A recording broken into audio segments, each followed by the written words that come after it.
नमस्कार, 4 टीवी देख रहे हैं आप और आपके साथ मैं हूं प्रिया खरे।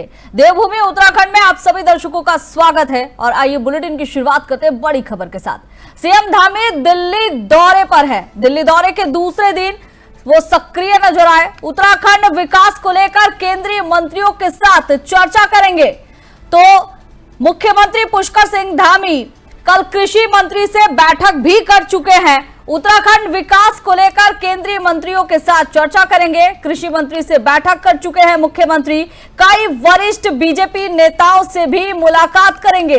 दिल्ली में केंद्रीय नेतृत्व से विकास मुद्दों पर चर्चा होगी। मुख्यमंत्री धामी विकास के लिए सकारात्मक कदम उठा रहे हैं। कई अहम प्रस्ताव पर बातचीत भी हो सकती है। तो दिल्ली दौरे पर है मुख्यमंत्री पुष्कर सिंह धामी और उत्तराखंड विकास को लेकर केंद्रीय मंत्रियों के साथ चर्चा करेंगे। बैठक भी हो चली है। कल कृषि मंत्री से बैठक कर चुके हैं मुख्यमंत्री पुष्कर सिंह धामी। कई वरिष्ठ बीजेपी नेताओं से भी मुलाकात की संभावना जताई जा रही है। दिल्ली में केंद्रीय नेतृत्व से विकास मुद्दों पर चर्चा होगी। मुख्यमंत्री धामी विकास के लिए सकारात्मक कदम उठाते हुए नजर आ रहे हैं। कई अहम प्रस्ताव पर बातचीत हो सकती है। दिल्ली दौरे पर है उत्तराखंड के मुख्यमंत्री और इस दौरान विकास को लेकर कई मुद्दों पर बातचीत होगी। कृषि मंत्री से बातचीत हो चली है। उत्तराखंड विकास को लेकर केंद्रीय मंत्रियों के साथ चर्चा भी करेंगे। और इस मामले पर ज्यादा जानकारी के लिए हमारे साथ उत्तराखंड के ब्यूरो चीफ अजय पांडे जुड़े हैं। अजय, उत्तराखंड के मुख्यमंत्री दिल्ली दौरे पर है। उत्तराखंड के विकास को लेकर कई मुद्दों पर चर्चा हो सकती है। क्या कुछ अहम जानकारी मिल रही है अजय? देखिए प्रिया, मुख्यमंत्री पुष्कर सिंह धामी कल दिल्ली दौरे पर गए थे और उन्होंने कल कृषि मंत्री शिवराज सिंह चौहान के साथ बैठक की और उत्तराखंड में कृषि के विकास को लेकर के तमाम मुद्दों पर चर्चा हुई थी और केंद्र सरकार से सहायता देने के लिए उन्होंने अनुरोध किया था, खासतौर पर खेती किसानी के विषयों को लेकर के। अब आज दूसरा दिन है मुख्यमंत्री पुष्कर सिंह धामी का दिल्ली दौरे को लेकर के। तो आज मुख्यमंत्री पुष्कर सिंह धामी कई केंद्रीय मंत्रियों से मुलाकात कर सकते हैं, जिस तरह की जानकारी मिल रही है। और इसके साथ साथ बीजेपी के कई वरिष्ठ नेताओं के साथ भी मुख्यमंत्री पुष्कर सिंह धामी मुलाकात करेंगे, इस तरह की बात सामने आई है। हालांकि अभी कब किस नेता के साथ उनकी बैठक है अभी ये समय निर्धारित नहीं हो पाया है। अभी चूंकि इसके बाद मुख्यमंत्री जब भी दिल्ली जाते हैं तो वो उत्तराखंड के विकास को लेकर के तमाम ऐसे विषय हैं जिन पर वो केंद्रीय मंत्रियों से, केंद्रीय नेताओं से चर्चा करते हैं। और खास तौर पर जब केंद्रीय मंत्रियों के साथ वो बातचीत करते हैं तो इस दौरान जो तमाम ऐसे जो कार्य यहाँ पर संचालित हो रहे हैं केंद्रीय योजनाओं के जरिए, उनको उनकी क्या प्रगति है इसके बारे में जानकारी देते हैं। और कई ऐसी योजनाएं हैं जिनको उत्तराखंड की ओर से तैयार किया गया है कि उत्तराखंड के विकास को लेकर के इन योजनाओं का अगर क्रियान्वयन तेजी के साथ होगा तो उत्तराखंड और तेजी के साथ विकास करेगा। तो उन पर क्या पहल की जा सकती है, केंद्र की ओर से किस तरह से सहायता मिल सकती है और केंद्र की ओर से क्या उन योजनाओं को स्वीकृत किया जा सकता है, इस पर चर्चा की जाती है। तो विभिन्न विभागों के मंत्रियों के साथ मुख्यमंत्री पुष्कर सिंह धामी आज बैठक कर सकते हैं, उनके साथ मुलाकात कर सकते हैं। इसके साथ साथ बीजेपी के कई वरिष्ठ नेता हैं जिनसे उनको मुलाकात करनी है। अजय, आपने कहा कि कई योजनाएं हैं जिन्हें उत्तराखंड में लागू करनी है, वो कौन कौन सी योजनाएं हैं जिसको लेकर बातचीत कर सकते हैं मुख्यमंत्री? देखिए, अभी वर्तमान में कई जल विद्युत परियोजनाएं हैं जिनको लेकर के चर्चा की जा रही है और कई ऐसी योजनाएं हैं जो अभी संचालित की जा रही है। लेकिन उनके समकक्ष और भी कई जल विद्युत परियोजनाएं हैं जिन पर चर्चा करने की संभावना है। इसके साथ साथ ग्रीन बोनस को लेकर के उत्तराखंड में तमाम समय से लगातार मांग की जा रही है कि केंद्र सरकार की ओर से उत्तराखंड को ग्रीन बोनस का पैकेज दिया जाए। विशेष राज्य के दर्जे के समय में उत्तराखंड में जो तमाम सुविधाएं दी गई थी उसी तरह की तमाम अन्य सुविधाएं भी उत्तराखंड को मिले, इसको लेकर के मुख्यमंत्री धामी लगातार कवायद कर रहे हैं और केंद्रीय नेताओं से जब वो चर्चा करते हैं तो इस विषय को भी रखते हैं।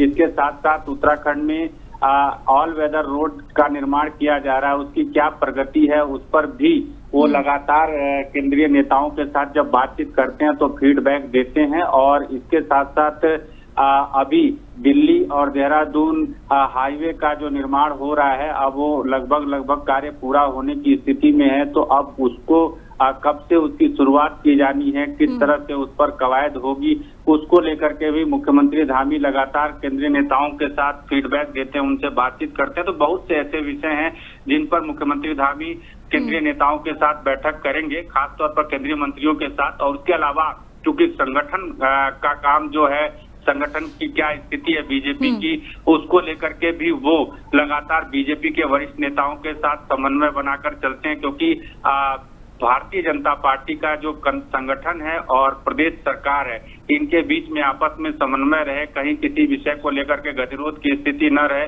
उस पर भी लगातार चर्चाओं का दौर रहता है। तो ऐसे में मुख्यमंत्री पुष्कर सिंह अच्छा, दिल्ली देहरादून आपने कहा कि हाईवे बन रहा है, इससे जनता को कितना लाभ होने वाला है, दूरी कितनी कम होने वाली है?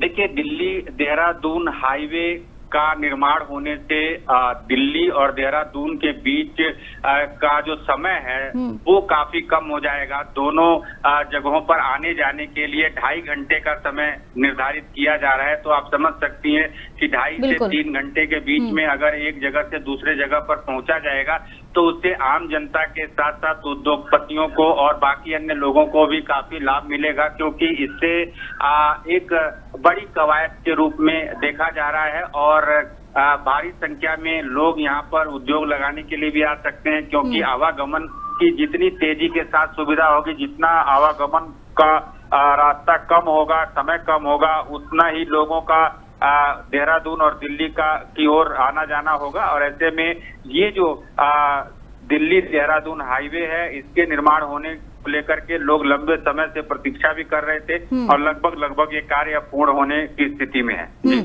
अजय, इसके साथ ही कल की अगर बात करें तो कृषि मंत्री शिवराज सिंह चौहान से उनकी मुलाकात हुई है। उत्तराखंड में कृषि की कितनी संभावना है, क्या कमियां हैं, इन सब मुद्दों पर बातचीत हुई है। तो क्या आपके पास जानकारी है कि किन मुद्दों को लेकर बातचीत हुई है? देखिए, मुख्यमंत्री पुष्कर सिंह धामी ने केंद्रीय कृषि मंत्री से जब चर्चा की तो उत्तराखंड में किसानों की जो आय है उसको दुगुनी करने का जिस तरह से प्रयास किया जा रहा है, उसमें और किस तरह से तेजी लाई जा सके। और खास तौर पर यहाँ पर जो सेब का उत्पादन होता है, बाकी अन्य फलों का उत्पादन होता है, उनको कैसे बाजार मुहैया कराई जाए। इसके अलावा उत्तराखंड में जो पारंपरिक खेती है उनको कैसे और आगे बढ़ाया जाए। पारंपरिक खेती में जो पहाड़ी फसलें हैं, उन फसलों को और अधिक उचित मूल्य मिल सके और उनको और ज्यादा प्रायोजित किया जा सके। और जो लोग इन फसलों की खेती करते हैं उनको और कैसे प्रोत्साहित किया जा सके। इन तमाम ऐसे विषय हैं जिनके साथ साथ केंद्रीय मंत्री से उन्होंने बातचीत की है मुख्यमंत्री ने। इसके अलावा तमाम ऐसी फसलें हैं जो जंगली जानवरों की वजह से नुकसान होता है, चाहे बंदरों की वजह से, जंगली सुअरों की वजह से नुकसान होता है। तो तार बाड़ लगाने के लिए केंद्र सरकार से तमाम योजनाओं के तहत अनुरोध भी किया जाता है। तो ऐसे में उन्होंने इस विषय को लेकर के भी चर्चा की है केंद्रीय मंत्री से। इसके अलावा और भी तमाम विषय जो हैं कृषि से संबंधित, उन सारे विषयों पर मुख्यमंत्री पुष्कर सिंह धामी ने केंद्रीय मंत्री से बातचीत की है और उनसे एक सकारात्मक आश्वासन भी मिला है। जी अजय, आप हमारे साथ बने रहिए। तो फिलहाल हम आपको बता रहे हैं कि उत्तराखंड के मुख्यमंत्री पुष्कर सिंह धामी का दिल्ली का आज दूसरा दिन है। कल कृषि मंत्री शिवराज सिंह चौहान से उन्होंने बातचीत की है और आज अगर बात करें तो केंद्रीय मंत्रियों के साथ उत्तराखंड के विकास को लेकर बातचीत भी हो सकती है। कृषि को लेकर कई संभावनाएं थी उत्तराखंड में, उसे लेकर स्पष्ट रूप से बातचीत हुई है। बीजेपी नेताओं से भी आज मुख्यमंत्री बातचीत करेंगे। तो दिल्ली में आज मुख्यमंत्री पुष्कर सिंह धामी का दूसरा दिन है। चलिए बढ़ते हैं दूसरी खबर की ओर। उत्तराखंड विधानसभा मानसून सत्र की तैयारी शुरू हो गई है। देहरादून या भराड़ीसैंण में सत्र का आयोजन होगा। सत्र की तिथि, स्थान मुख्यमंत्री धामी जो है वो तय करेंगे। कैबिनेट ने अधिकृत फैसला लेने का अधिकार किया है। धामी को कैबिनेट ने अधिकृत किया है और भराड़ीसैंण विधानसभा मानसून सत्र के लिए तैयार है। विधायकों ने अब तक 447 पत्र सौंपे हैं। अंतिम दौर में डिजिटाइजेशन, साउंड प्रूफिंग का काम किया जा रहा है। तो भराड़ीसैंण विधानसभा मानसून सत्र है। विधायकों ने अब तक 447 पत्र सौंप दिए हैं। अंतिम दौर में डिजिटाइजेशन, साउंड प्रूफिंग का काम हो रहा है। तो उत्तराखंड विधानसभा मानसून सत्र की तैयारी शुरू हो गई है। मानसून सत्र है, देहरादून या भराड़ीसैंण में सत्र का आयोजन किया जाएगा। सत्र की तिथि, स्थान मुख्यमंत्री धामी ही तय करेंगे कि कहां पर सत्र होगा। कैबिनेट ने अधिकृत किया फैसला लेने का अधिकार। धामी को कैबिनेट ने फैसला लेने का अधिकार दिया है। तो भराड़ीसैंण विधानसभा मानसून सत्र के लिए फिलहाल तैयार हो चला है और विधायकों ने अब तक 447 पत्र सौंपे हैं। और इसके साथ ही आपको बता दें कि अंतिम दौर में डिजिटाइजेशन, साउंड प्रूफिंग का काम चल रहा है। उत्तराखंड में विधानसभा मानसून सत्र की तैयारी अब शुरू हो चली है। और इस पर एक बार फिर से हमारे साथ उत्तराखंड के ब्यूरो चीफ अजय पांडे जुड़े हुए हैं। पहले से ही उनसे जानकारी ले रहे हैं। अजय, क्या कुछ जानकारी मिल रही है? देखिए प्रिया, एक विधानसभा सत्र के बाद दूसरे विधानसभा सत्र के बीच का जो समय होता है वो 6 महीने के अंदर इस सत्र का आयोजित किया जाना है, आहूत किया जाना है। और ऐसे में 21 अगस्त से पहले ही मानसून सत्र को आहूत किया जाना जरूरी है और इसको लेकर के अब कवायद तेज हो गई है। हालांकि जब पिछली कैबिनेट की बैठक हुई थी तो उस बैठक के दौरान मंत्रिमंडल ने मुख्यमंत्री पुष्कर सिंह धामी को अधिकृत किया था कि वो तय करें कि जो विधानसभा का ये जो सत्र होगा, मानसून सत्र, वो देहरादून विधानसभा में होगा या गैरसैंण के भराड़ीसैंण विधानसभा में होगा। देखिए प्रिया, उत्तराखंड में 2 विधानसभा बनाई गई है। एक विधानसभा देहरादून में है, एक विधानसभा गैरसैंण के भराड़ीसैंण में है। और गैरसैंण को ग्रीष्मकालीन राजधानी घोषित किया गया उत्तराखंड में। और गैरसैंण विधानसभा के दौरान ही, सत्र के दौरान ही पूर्ववर्ती सरकार ने एक संकल्प लिया था कि उत्तराखंड का एक सत्र जो है विधानसभा का, वो गैरसैंण में आयोजित किया जाएगा। हालांकि कई बार ऐसे मौके भी है जब वहां पर कोई सत्र आयोजित नहीं किया गया पूरे साल भर, लेकिन अब चूंकि एक कवायद की जा रही है और लोगों की मांग है कि एक सत्र आयोजित जरूर हो वहां पर। पिछले साल अगस्त के महीने में विधानसभा का एक सत्र आहूत किया गया था। हालांकि मानसून के दौरान तमाम तरह की दिक्कतें भी रही है और इस बार अब ये उम्मीद की जा रही है कि अब कौन सा सत्र आयोजित होगा वहां पर। अगर मानसून सत्र आहूत होता है तो भी वहां पर सभी लोग पहुंचेंगे और अगर वहां पर सत्र नहीं आहूत होता है, देहरादून में होता है, तो तमाम तरह के सवाल जरूर उठेंगे। तो कुल मिलाकर के अभी मुख्यमंत्री का विवेकाधिकार है कि वो अब सत्र को कहां पर संचालित करने की अनुमति देते हैं। लेकिन इतना जरूर है कि देहरादून में भी तैयारी की जा रही है और गैरसैंण में भी तैयारी की जा रही है। विधानसभा सचिवालय की ओर से अपने स्तर से दोनों जगहों पर पूरी तैयारी की जा रही है और जहां पर भी सत्र आहूत करने की बात कही जाएगी वहां पर सत्र आहूत होगा। देखिए, देहरादून विधानसभा को डिजिटल कर लिया गया है। गैरसैंण विधानसभा में डिजिटल करने का कार्य अभी जारी है और तेजी से कार्य किया जा रहा है और माना जा रहा है कि सत्र आहूत होने से पहले ही सभी तैयारियां वहां पर पूरी कर ली जाएगी। अजय, मानसून सत्र की बात करें, ग्रीष्मकालीन सत्र की बात करें या फिर शीतकालीन सत्र की बात करें, सत्र तो होते रहेंगे, लेकिन मुख्य मुद्दा है कि जनता के हित के लिए कौन कौन से मुद्दे उठाए जाएंगे। देखिए, ये विधायकों के ऊपर होता है कि वो अपने अपने क्षेत्र के विकास को लेकर के कौन कौन से सवाल उठाते हैं। विधानसभा में मंत्रियों से वो संबंधित विभागों के मंत्रियों से सवाल पूछते हैं, उनका उत्तर जानते हैं, प्रदेश सरकार की क्या रणनीति है उस पर चर्चा होती है और जनता के हित से जुड़े तमाम विषयों को लेकर के सत्ता पक्ष और विपक्ष के विधायक सदन के अंदर चर्चा करते हैं। चाहे विधानसभा का कोई शीतकालीन सत्र हो, ग्रीष्मकालीन सत्र हो, मानसून सत्र हो, बजट सत्र हो, कोई भी सत्र होगा, उस सत्र के दौरान विधायकों की ओर से कोशिश यही रहती है कि उनके क्षेत्र के विकास को लेकर के ज्यादा से ज्यादा मुद्दे उठाए जाएं। अजय, क्या लगता है शिक्षा व्यवस्था पर इस बार सवाल उठाए जा रहे थे, खुद बीजेपी के प्रदेश अध्यक्ष ने सवाल उठाए थे, तो क्या ये मानसून सत्र में मुद्दा गरमा सकता है, क्योंकि विपक्ष को तो बैठे बिठाए मुद्दा मिल गया है ना? देखिए, तमाम ऐसे ज्वलंत मुद्दे हैं जिनको लेकर के विपक्ष सरकार को घेरने की रणनीति बनाता है और जो भी विषय सामने आते हैं उन सारे विषयों को लेकर के विपक्ष की ओर से एक रणनीति तैयार की जाती है। जब विधानमंडल दल की विपक्ष के विधानमंडल दल की जब बैठक होती है तो उस दौरान एक रणनीति तय की जाती है कि सदन की कार्यवाही के दौरान विपक्ष का क्या रवैया रहेगा, किस तरह के सवाल उठाए जाएंगे और सरकार को कैसे घेरेंगे, कौन कौन से ऐसे मुद्दे हैं, कौन कौन से ऐसे विषय हैं जो जिनके संबंधित वो विधानसभा अध्यक्ष से चर्चा की मांग कर सकते हैं, किस किस नियम के तहत कौन कौन से विषय हैं जिन पर चर्चा की मांग उठाई जाएगी। तो ये आने वाले दिनों में जब सदन की कार्यवाही होगी या उससे पहले जो रणनीति तैयार की जाएगी वो पता चलेगा। लेकिन हाँ, इतना जरूर है कि देखिए, जब भी विधानसभा का सत्र होता है तो तमाम ऐसे ज्वलंत मुद्दे होते हैं जिस पर विपक्ष की ओर से सदन के अंदर सरकार को घेरने की कार्यवाही की जाती है और सदन के बाहर भी विपक्ष सरकार को घेरता है। आम दिनों में भी विपक्ष सरकार पर हमलावर रहता है तमाम विषयों को लेकर के, और सत्ता पक्ष के जो नेता हैं वो चाहेंगे सत्ता पक्ष की ओर से जो तैयारी होती है वो विपक्ष के सवालों का, विपक्ष के हमलों का जवाब देना होता है। तो अभी सत्र आहूत होगा, कहां पर होगा इसको लेकर के अभी अजय, सत्र कब तक आहूत होगा, क्या इसकी कुछ जानकारी है?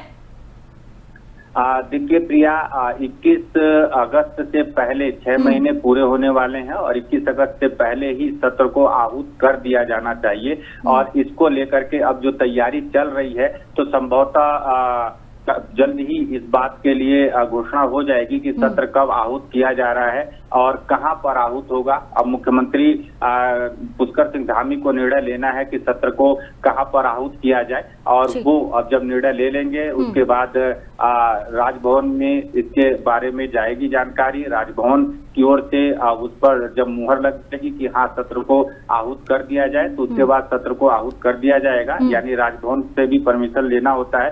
हालांकि उत्तराखंड विधानसभा सचिवालय की ओर से, विधानसभा अध्यक्ष की ओर से तमाम जो दिशा निर्देश विधानसभा सचिवालय को दिए गए हैं कि वो अपने स्तर से सभी तैयारियों को पूरी तरह से परख लें, जांच लें और जैसे ही सरकार की ओर से दिशा निर्देश जारी होंगे, समय तय किया जाएगा, उसके बाद से विधानसभा सत्र उस जगह पर आहूत कर लिया जाएगा। अजय, बहुत बहुत धन्यवाद आपका।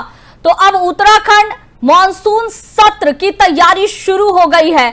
अब ये सत्र कहां होगा, देहरादून में होगा या भरानीसैंण में होगा, इसके लिए अब मुख्यमंत्री को विचार विमर्श करना होगा। मुख्यमंत्री पुष्कर सिंह धामी ही पूरे मामले में कहां पर आखिर सत्र आहूत करना है इसका फैसला देंगे। तो अब उनके ऊपर है कि मॉनसून सत्र कहां होने वाला है। तो चलिए बढ़ते हैं अगली खबर की ओर। हरिद्वार के ज्वालपुर इलाके में पूर्व मुख्यमंत्री हरीश रावत का देसी अंदाज एक बार फिर लोगों को देखने को मिला। कटरा बाजार पहुंचे हरीश रावत सीधे गोयल स्वीट्स की दुकान पर जा पहुंचे और बिना किसी औपचारिकता के खुद कढ़ाई में समोसे तलने लगे। इसके बाद उन्होंने वहीं खड़े होकर चाव से घेवर भी खाया और दुकानदार का हालचाल भी जाना। इस दौरान दुकान पर मौजूद लोगों ने अपने नेता के साथ खूब सेल्फियां खिंचवाई और हरीश रावत ने भी सबको गर्मजोशी से मुलाकात का मौका दिया। समोसे तलते वक्त हरीश रावत हंसी मजाक करते भी नजर आए, जिससे बाजार का माहौल हल्का फुल्का हो गया। यह कोई पहली बार नहीं है जब हरीश रावत इस अंदाज में दिखे हो। इससे पहले भी वो कई बार सड़क किनारे ठेले पर चाय पीते, पूड़ी बनाते या फिर राह चलते लोगों के साथ खाना खाते देखे गए हैं। कटरा बाजार में उनका ये देसी ठाठ देखकर लोग बोले, यही तो अपने नेता है जो हमेशा जनता के बीच और जनता जैसे रहते हैं। उनके इस अंदाज ने एक बार फिर लोगों के दिलों में अपनी सादगी की छाप छोड़ दी है।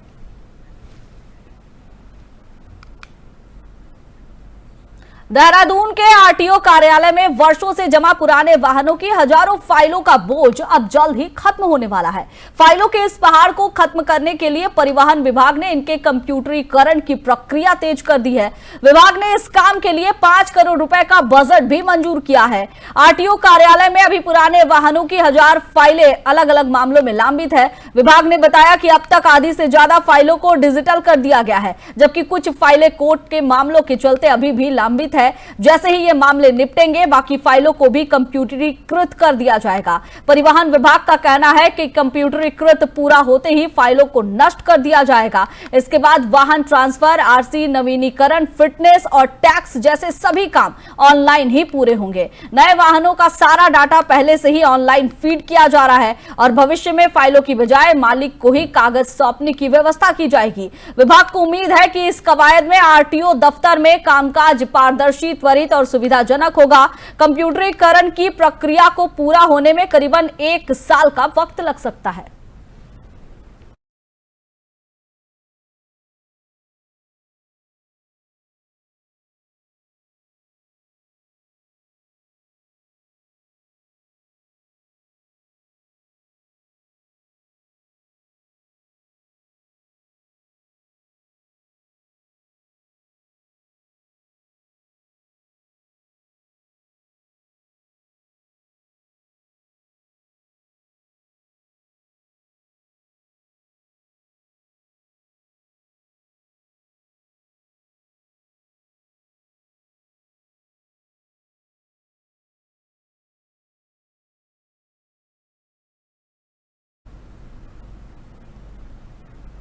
और देहरादून के लिए गर्व की खबर जापान से आई है।